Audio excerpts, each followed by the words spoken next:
இந்த படத்தோட ஸ்டார்ட்டிங் சீன்லயே இந்திய அரசாங்கம் வங்கக்கடல்ல இருக்கிற கச்சா எண்ணெயும், மீத்தேனையும் எடுக்க ட்ரை பண்ணிட்டு இருக்காங்க. இப்படியே பல மாதங்களா கடலுக்கு நடுவுல அந்த ப்ராஜெக்ட் நடந்துட்டு இருக்கு. அப்பதான் இவங்க நினைச்ச மாதிரியே ரொம்பவே பியூரான ஒரு கச்சா எண்ணெயை வெளிய எடுக்குறாங்க. இந்த கச்சா எண்ணெய் மட்டும் கவர்மெண்ட் ரிலீஸ் பண்ணாங்கன்னா, அடுத்த 15 வருஷத்துக்கு இந்தியன் கவர்மெண்ட்டுக்கு ஆயில் தட்டுப்பாடே இருக்காது. சோ அந்த அளவுக்கு அவங்களே சப்ளை பண்ணலாம். ஆனா அந்த ஷிப்ல இருக்கிற ஒருத்தன் ஒரு பிசினஸ் மேனுக்கு ஃபோன் பண்ணி இந்திய அரசாங்கம் மிக அருமையான ஒரு கச்சா எண்ணெயை வெளிய எடுத்துட்டாங்க. அதுவும் அந்த கச்சா எண்ணெயோட தரம் ரொம்பவே அருமையா இருக்கு அப்படின்னு அந்த பிசினஸ் மேனுக்கு ஒரு க்ளூ குடுக்குறான். உடனே அந்த பிசினஸ் மேன் ஸ்ட்ரைட்டா போய் மத்திய அமைச்சரா பார்க்குறான். மத்திய அமைச்சர் கிட்ட உங்க கவர்மெண்ட் வந்து கச்சா எண்ணெயை வெளிய எடுத்துட்டாங்களாமே, அதை மட்டும் நீங்க எங்களுக்கு செல் பண்ணுங்க. அது மூலியமா உங்களுக்கு நான் பலாயிரம் கோடி டொனேஷன் கொடுக்குறேன். அது மட்டும் இல்லாம நீங்க எலெக்ஷனுக்கு தாராளமா செலவு பண்ணலாம் அப்படின்னு அந்த மத்திய அமைச்சரோட மண்டையை நல்லா கழுவுறான். அந்த பிசினஸ் மேன் சொன்ன டீலுக்கு அமைச்சர் 1,00,000 கோடி கேட்கிறாரு. அதுல 50,000 கோடி பிளாக் மணியாவும் மீதி 50,000 கோடி ஒயிட் மணியாவும் கேட்கிறாரு. சோ பிளாக் மணி எப்படியே எலெக்ஷன் டைம்ல கொடுத்துடலாம். ஆனா ஒயிட் மணியா மாத்தாதா ரொம்ப கஷ்டம். இப்போ அந்த பிசினஸ் மேனுக்கு என்ன பண்றதுனே தெரியல. ஏன்னா இந்த ஒரு டீலை முடிச்சு கொடுத்தாதான் நமக்கு மிகப்பெரிய ஒரு ப்ராஜெக்ட் கிடைக்கும். அது மூலியமா பலாயிரம் லட்சம் கோடிகள் நம்ம சம்பாதிக்கலாம் அப்படின்னு அவனும் யோசிக்கிறான். உடனே பிசினஸ் மேன் நடந்த விஷயத்த எல்லாமே அவங்க அப்பா கிட்ட போய் சொல்றாரு. அவங்க அப்பா ஒரு ஐடியா குடிக்கிறாரு. 50,000 கோடி ஒயிட்ல கொடுக்கறது பெரிய விஷயம் கிடையாது. ஆனா அதுல எந்த இடத்துலயும் நம்ம பேரோ நம்ம கம்பெனி பேரோ வந்துடக்கூடாது. சோ இந்த ஒரு பேர் நமக்கு வந்துட்டா நம்ம ரெப்புடேஷனே பாதிக்கப்படும் அப்படின்னு அவங்க அப்பா ஒரு யோசனை யோசிக்கிறாரு. அப்பதான் நமக்கு ஒரு நம்பிக்கையான ஆள் ஒருத்தர் இருந்தா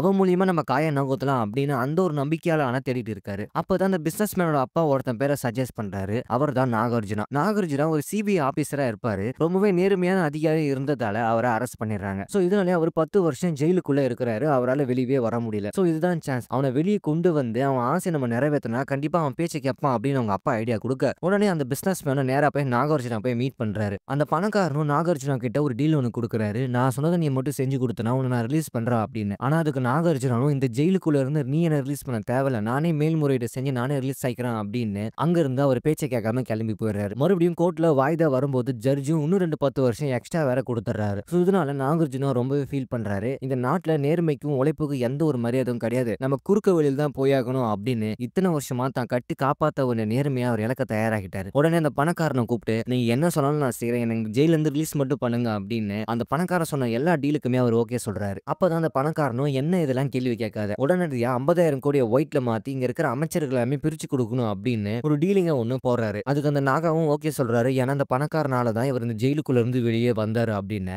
ஆனா 50,000 கோடி ஒயிட்ல மாத்தணும்னா எந்த ஒரு பேருமே இந்த கம்பெனி பேரும் என் பேரும் வரக்கூடாது அப்படின்னு அந்த பணக்காரன் ஒரு கண்டிஷன் வைக்கிறான். உங்க பேரு வரக்கூடாதுன்னா நம்ம கண்டிப்பா நம்ம பினாமி மேல தான் போட்டாகணும் அப்படின்னு சொல்றான். ஆனா யாரையுமே நம்ப முடியாது. யாராவது ஒருத்தனை கூப்பிட்டு வந்து நம்ம பினாமியா மாத்தி அவனை போட்டோம்னா அவன் உசாரையா இந்த பணத்தை எடுத்துட்டு ஓடிட்டானா அப்படின்னு இவங்களுக்கும் ஒரு கட்டத்துல பயமா தான் இருக்கு. சோ அது யாருக்கு சரியான ஆளு அப்படின்னு சொல்லி இவங்க தேடிட்டு இருக்காங்க. அப்பதான் நாகா ஒரு ஐடியா கொடுக்கறது. நம்ம பண்ற வேலைக்கு பினாமியான ஒரு நம்பிக்கையான ஆள் வேணும்னா அது கண்டிப்பா பிச்சைக்காரனால மட்டும் தான் முடியும். ஏன்னா பிச்சைக்காரங்க தான் ஏன் இதுக்குன்னு கேள்வி கேட்க மாட்டாங்க. அவங்களுக்கு எழுதவும் படிக்கவும் தெரியாது. Bank, credit card, debit card எதை பத்தியுமே தெரியாது. சோ அவங்க நம்ம பினாமியா வச்சுக்கிட்டா கண்டிப்பா நமக்கு யூஸ்ஃபுல்லா இருப்பாங்க. நமக்கு எந்த ஒரு ஆபத்தும் வராதுன்னு நாகா ஒரு ஐடியா கொடுக்குறாரு. அதுக்கு அந்த பணக்காரனும் ஓகே சொல்றான். இப்ப 50,000 கோடியை ஒயிட்டா மாத்தி அதை அமைச்சர்களுக்கு பிரிச்சு கொடுக்கணும். சோ இதனால நமக்கு 4 பிச்சைக்காரங்க தேவைப்படுறாங்க. சோ அதனாலே ஒவ்வொரு ஸ்டேட்ல இருந்துமே ஒவ்வொரு பிச்சைக்காரங்களா அவங்க தேடி எடுத்துட்டு வராங்க.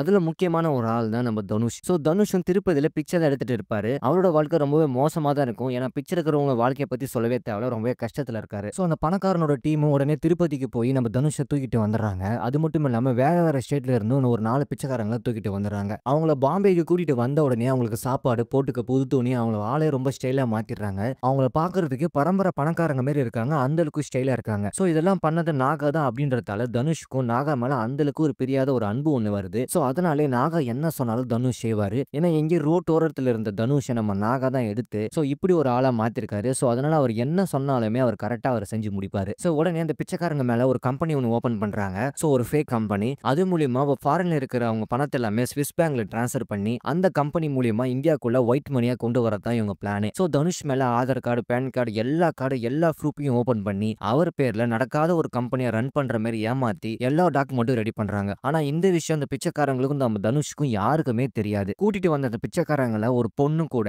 அந்த பொண்ணு இப்ப பிரெக்னன்ட்டா இருக்கு. சோ அதனாலேயே அந்த பொண்ணை பார்த்து பார்த்து கவனிக்கிறாரு நாகா. என்னதான் பிச்சைக்காரங்களா இருந்தாலுமே இவங்களும் மனுஷங்க தான் அப்படின்னு மதிக்கூடிய ஆளு தான் நம்ம நாகா. ஆனாலுமே அந்த பணக்காரனோட அடியாளங்க அந்த அளவுக்கு சரியில்லை. ரொம்பவே டார்ச்சர் பண்றாங்க. அதுலயும் ஒருத்தன் அந்த பிச்சைக்கார பொண்ணு மேல ரொம்பவே குறிவா இருக்கான். ஆயிரம் தான் இருந்தாலும் பிச்சைக்கார பொண்ணு தானே, என்ன பண்ணாலும் யாரு கேட்கறது அப்படின்னு அந்த பொண்ணு கிட்ட அடிக்கடி வம்புக்கு போறான். சோ இதெல்லாம் ஒரு பக்கம் இருக்க எல்லா கம்பெனியும் ஓபன் பண்ணி இப்ப ப்ராசஸ் எல்லாமே பயங்கரமா நடந்துட்டு இருக்கு. இப்ப இந்த பிச்சைக்காரங்களோட பேங்க் அக்கௌண்ட்டுக்கும் நம்ம தனுஷோட பேங்க் அக்கௌண்ட்டுக்கும் கிட்டத்தட்ட 10,000 கோடியா பிரிச்சு போடுறாங்க.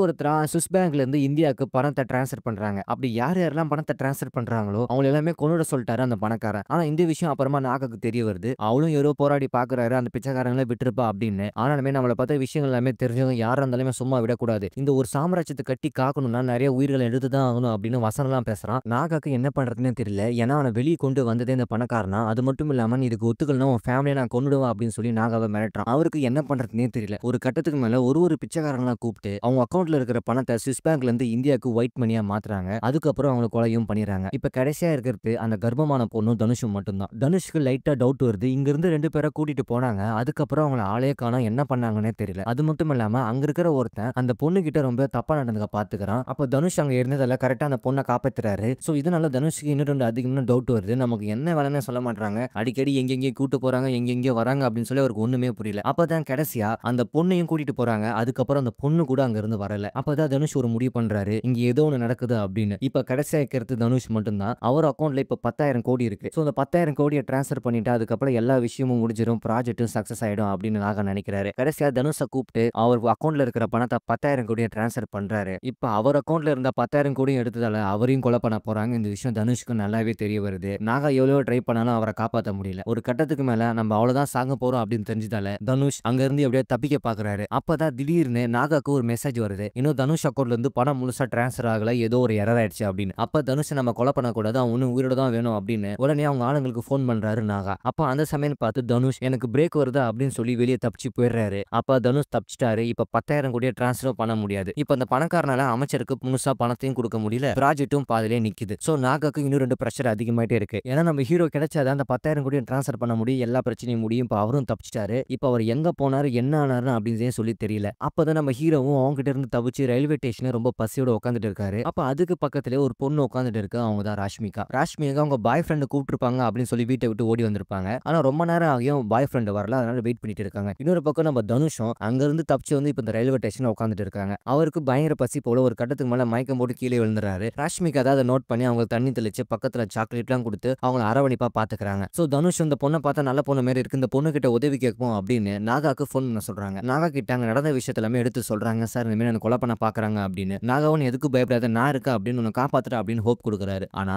தனுஷ்க்கு தெரியாது இங்க நடக்கிற எல்லா விஷயமே நாகாக்கு தெரிஞ்சுதான் நடக்குது அப்படின்றத நம்ம ஹீரோக்கு தெரியாது. அது தெரியாம நாகா கிட்டே போய் உதவி கேட்கிறாரு. பாவம் அவராலையும் உதவி பண்ண முடியாத சூழ்நிலை தான் இருக்காரு. சோ தனுஷ் ஒரு ராஷ்மிகா கிட்ட இருந்து போனை வாங்கி நான் எங்க இருக்குன்ற லொகேஷனை நாகா கிட்ட சொல்லிடுறாரு. அவரும் கிளம்பி வரும்னு பார்த்தா முன்னாடி அந்த பணக்காரங்க ஆளுங்க கிளம்பி வந்துடுறாங்க. அப்ப அந்த ஒரு பொண்ணு கிட்ட தப்பா நடந்துக்க பார்த்த உடனே அவன் ரொம்ப டேஞ்சர் ஆச்சு அப்படின்னு தனுஷ் அவங்க கிட்ட இருந்து தப்பிக்க பாக்குறான். சோ அந்த பணக்காரங்க டீம் கிட்ட இருந்து எப்படியாச்சும் தப்பிச்சு தனிப்பட்ட முறையில நாகாவை சந்திக்கணும் அப்படின்றத அவர் ட்ரை பண்ணிட்டு இருக்காரு. ஆனா அது மட்டும் முடியாமே போயிடுது. இப்ப நம்ம ஹீரோக்கு நம்பிக்கையான ஆளுன்னு பார்த்தா ராஷ்மிகா மட்டும் தான். ஆனா ராஷ்மிகா அவள முன்ன பின்னே தெரியாதவங்களா எனக்கு உதவி பண்ண முடியாது அப்படின்னு அவன் ஒரு இடத்துல இறக்கி விட்டுட்டு அங்க இருந்து போயிடுறாங்க. நம்ம ஹீரோவும் அங்கங்க தெருவா தெரிஞ்சிட்டு இருக்காரு. ராஷ்மிகாவும் வீட்டை விட்டு ஓடி வந்ததால அவங்க பாய் ஃப்ரெண்டு வராததால அவங்க வீட்டுக்கு போக முடியாத சூழ்நிலை ஏற்படுது. அப்ப ரோட்லயே மறுபடியும் எதர்ச்சியா மீட் பண்றாங்க. அப்ப இவங்க 2 பேருமே ஒண்ணா சேர்ந்து டிராவல் பண்ணவும் ஆரம்பிக்கிறாங்க. அப்பதான் எங்க நாகா சார் கிட்ட மட்டும் என்ன எப்படியாச்சும் கொண்டுட்டு போங்க அப்படின்னு தனுஷ் இதுக்கு முன்னாடி தங்கி இருந்த அட்ரஸை கண்டுபிடிச்சு அவரே போய் சேர்ந்துடுறாரு. அப்பதான் நாகாவை தனிப்பட்ட முறையில மீட் பண்ணான்னு பார்க்கும்போது அந்த நாகாவும் இந்த பணக்காரன் கேங்களோட ஒருத்தன் தான்ற விஷயம் தனுஷ்க்கு தெரிய வருது. ஆகா உன்னையடா நான் நம்பணும் அப்படின்னு இங்க இருந்து எப்படியாச்சும் தப்பிக்கணும் அப்படின்னு அவர் அங்க இருந்து மறுபடியும் தப்பிச்சு போயிடுறாரு. என்ன திடீர்னு தனுஷ் இங்க வந்திருக்கான். ஆனா என்ன பார்த்த உடனே தப்பிச்சு போயிட்டான் அப்படின்ற விஷயம் அவருக்கு தெரிய வருது. அப்ப மறுபடியும் அவனை தேடி பிடிக்க ஆரம்பிக்கிறாங்க. பணக்கார டீம் கிட்ட இருந்து எப்படியாச்சும் தப்பிக்க மாட்டோமா அப்படின்னு ரொம்பவே நரக வேதனை அவர் அனுபவிக்கிறாரு. அப்பதான் ஒரு கட்டத்துக்கு மேல ராஷ்மிகாவும் நம்ம தனுஷை பார்த்தா பாவமா தான் இருக்கு. சரி ஏதாவது உனக்கு நடந்த விஷயத்தை ஞாபகம் இருக்கான்னு சொல்லு. நீ எங்க போனன்னு சொல்லு நான் அவனை விட்டுறேன் அப்படின்றாரு. அப்பதான் நான் ஒரு இடத்துக்கு என்ன நிறைய இடத்துக்கு கூட்டிட்டு போனாங்க. அப்போ ஒரு சார் வந்து எனக்கு ஒரு விசிட்டிங் கார்டு கொடுத்தாரு அப்படின்னு சொல்லி ஒரு விசிட்டிங் கார்டு எடுத்து காட்டுறாரு. அது ஒரு தாசில்தாரோட விசிட்டிங் கார்டு. சோ அந்த விசிட்டிங் கார்டு மூலமா அவர் ஆபீஸை கண்டுபிடிச்சா என்னை ஏன் அங்க இருந்து கூட்டிட்டு வந்தாங்க,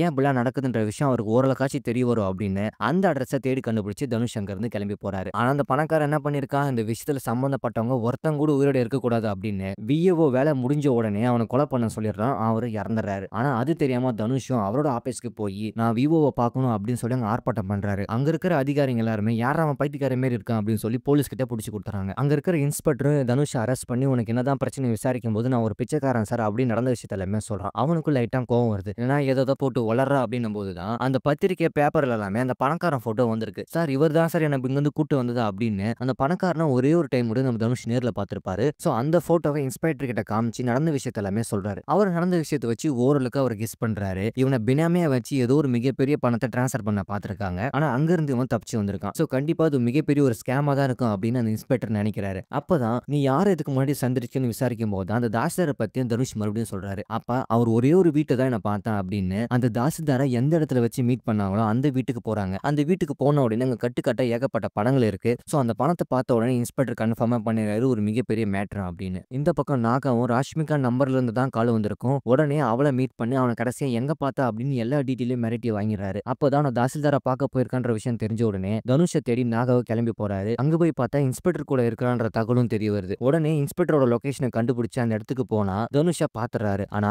தனுஷ் வந்து அந்த இன்ஸ்பெக்டர் கிட்ட சார் இந்த நாகா தான் சார் என்ன கொலை பண்ண பார்த்தா இவன் தான் சார் எல்லாத்துக்கும் காரணம் அப்படின்னு போட்டு கொடுத்துறாரு. உடனே நாகா வேற வழி இல்லாம இன்ஸ்பெக்டர் ஷூட் பண்ணி கொலை பண்ணிடுறாரு. அதை பார்த்த தனுஷுக்கு பயங்கர ஷாக் ஆயிடுச்சு. ஆகா நாகா உனையதான் நான் நல்லவன் நம்பினேன், நீ இப்படி பண்ணிட்டேடா அப்படின்னு அங்கிருந்து எகிரி குதிச்சு மறுபடியும் தப்பிச்சு போயிடுறாரு. சோ இவ்வளவு விஷயம் நடந்த பார்த்து ஹீரோ ஒரு விஷயத்த நோட் பண்றாரு. இங்க எல்லாமே பணத்துக்காக தான் அழியறாங்க. நாங்க எத்தனை பேர் பிச்சைக்காரங்கள கஷ்டப்படுறோம், ஏன் இந்த 10,000 கோடி எனக்கு கிடைக்க கூடாதா அப்படின்னு அவர் ஒரு முடிவு பண்றாரு. அப்பதான் அந்த 10,000 கோடியை நான் எடுத்து இந்த இந்தியாவில் இருக்கிற மொத்த பிச்சைக்காரங்களுக்கும் நான் வாழ வைப்பேன் அப்படின்னு ஒரு மாஸ்டர் பிளான் போடுறாரு. ராஷ்மிகாவும் சரி நான் உனக்கு உதவி பண்றேன் அப்படின்னு அவங்க 2 பேருமே டீமா ஃபார்ம் பண்றாங்க. உடனே நாகாக்கு ஃபோன் பண்ணி அந்த 10,000 கோடி வேணும்னா நான் சொல்ற இடத்துக்கு வாங்க அப்படின்னு சொல்லி தனுஷ் அந்த இடத்துக்கு வர வைக்கிறாரு. நாகா அங்க வந்த உடனே யாரும் இல்லாத சமயமா பார்த்து தனுஷ் அவரை அடிச்சு அங்க இருந்து கடத்திட்டு போயிடுறாரு. அப்பதான் உன்னை நல்லவன் நினைச்சேன்னா இப்படி துரோகம் பண்ணிட்டேன் அப்படின்னு நாகாவை பார்த்து கேள்வி கேட்கிறாரு. அது மட்டும் இல்லாம அந்த கர்ப்பமான பொண்ணை இப்படி கொலை பண்ணிட்டீங்களே அப்படின்னு சொல்லி ரொம்பவே ஃபீல் பண்றாரு. அப்பதான் நாகா ஒரு விஷயம் சொல்றாரு. அந்த பொண்ணு நான் கொலை பண்ணல, நான் பத்திரமா தான் வச்சிருக்கேன், நம்பு, உன்னை காப்பாத்த தான் பாக்குறேன். அந்த பணக்காரன் நம்ம போலீஸ் கிட்டயும் பிரஸ் கிட்டயும் மாட்டி விட்டுருவோம், மத்தபடி எல்லாருமே அவங்க பாத்துப்பாங்க அப்படின்னு தனுஷுக்கு மறுபடியும் ஒரு நம்பிக்கை கொடுக்குறாரு. சரி நீ சொல்றதெல்லாம் நான் நம்பணும்னா அந்த பொண்ணை நீ உயிரோட காட்டு அப்படின்னு சொல்லி தனுஷ் கேட்கிறாரு. நாகாவோ தனுஷை கூப்பிட்டுக்கிட்டு அந்த பொண்ணை உயிரோட காட்டுறாங்க. அவருக்கு அப்படி ஒரு சந்தோஷம். ஆகா நாகா நீ நிஜமாலுமே ரொம்ப நல்லவன் தான், இப்போ நான் அவனை நம்புறேன் அப்படின்னு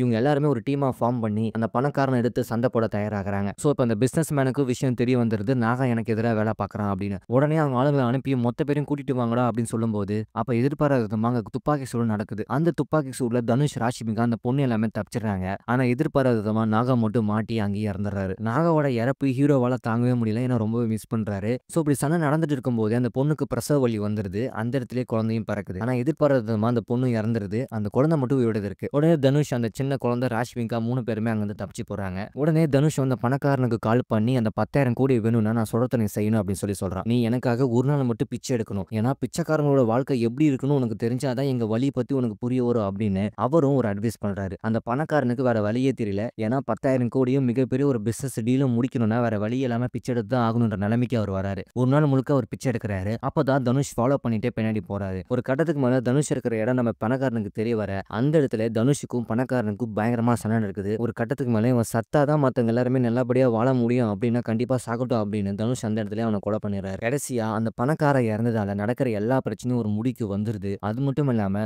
நாக இறக்கிறதுக்கு முன்னாடி தனுஷ் கிட்ட ஒரு பென்ட்ரைவ் கொடுத்திருப்பாரு. அந்த பென்ட்ரைவ்ல இருக்கிற எல்லா ஆதாரமும் வெளியே வந்து இப்படி ஒரு மோசடி நடந்ததால தான் இவ்வளவு பிரச்சனை நடந்திருக்கு அப்படின்றது வெளி உலகத்துக்கு தெரிய வருது. உடனே அமைச்சர்களும் அதுக்கும் எனக்கு எந்த சம்மந்தமும் இல்லை அப்படின்னு அந்த கான்ட்ராக்டரை மறுபடியும் வேற ஒரு புது பிசினஸ் மேனுக்கு கொடுக்க ரெடி ஆயிட்டாங்க. நம்ம தனுஷும் அந்த 10,000 கோடிலாம் எதுவும் தேவையில்லப்பா, நாங்க எளிமையான ஒரு வாழ்க்கையை வாழ்ந்துக்கிறோம் அப்படின்னு ராஷ்மிகா அந்த குழந்தை தனுஷ் 3 பேருமே மறுபடியும் திருப்பதிலே போய் அந்த பிச்சைக்கார லைஃப் ஓரளவுக்கு சந்தோஷமா வாழ தயாராகிட்டாங்க. சோ இதோட அந்த படத்தோட கதையும் முடிக்கிறாங்க. ஒரு சாதாரண ஒரு பிச்சைக்காரன், அவனோட பேர்ல 10,000 கோடி இருக்கு, இது அவனுக்கே தெரியாம இதனால நடக்கிற சுவாரஸ்யங்களும் அது மட்டும் இல்லாம பிச்சைக்காரங்களும் இந்த நாட்டுல மக்கள் எப்படிலாம் அவதிப்படுறாங்க அப்படின்றத அந்த படத்துல ரொம்ப எளிமையா சொல்லியிருக்காங்க. கண்டிப்பா எல்லாரும் ஒரு பார்க்க வேண்டிய ஒரு படம் தான் இது. சோ குபேரா படத்தோட எக்ஸ்பிளைன் ரிவ்யூ மூவி உங்களுக்கு பிடிச்சிருந்தா மறக்காம நம்ம சேனல் நீங்க சப்ஸ்கிரைப் பண்ணிடுங்க.